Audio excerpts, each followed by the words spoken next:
இல்ல. சும்மா கடந்த சங்க ஊதி கடத்த ஆண்டின்னு ஒரு பழமொழி உண்டு. நாங்க பாட்டுக்கு தான் இருந்தோம். யாரும் இந்த போராட்ட களத்திலே வரல. அவர்கள் இந்த ஆடு மாடு வெட்டுவேன்னு சொன்ன பிறகுதான் இந்த கலவரமே வருது. நவாஸ் கனின்ற ஒரு எம்பி தேவையற்ற செயல். அவர் தொகுதி ராம்நாடு. அவருக்கு மதுரைக்கு என்ன வேலை இருக்கு? நீ மக்களால் தேர்ந்தெடுக்கப்பட்ட எம்பி, நீ என்ன செய்யணும்? பொது நலவாதியா தான் இருக்கணும். முருகனை தொட்டா கெட்டைய மாதிரி தான். திராசு பூமி யாருமே நல்லா இருக்க முடியாது. முருகனை பாய்ச்சிக்கிட்டு எப்பயுமே இருக்கு எவ்வளவு ஒரு ரவுடி, எவ்வளவு பெரிய ஜாமான்லாம் மண்ணை காலி போய் போயிட்டான். கீழே வெட்டு நீ ஆடு, உன்னை யாரும் கேட்கல. கருப்பு சாமி வெட்டுறாங்க, இதுக்கு வெட்டுறாங்க, நீ கீழே வெட்டு. மேல போய் வெட்டுறதுக்கு எந்த கடவுளும் அனுமதிக்கப்படாது.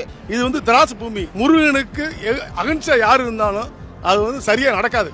கண்டிப்பா நீ நடத்தி பாருங்களேன். இதுக்கு யாராவது உடந்தையா போறோம் போய்க்குங்க.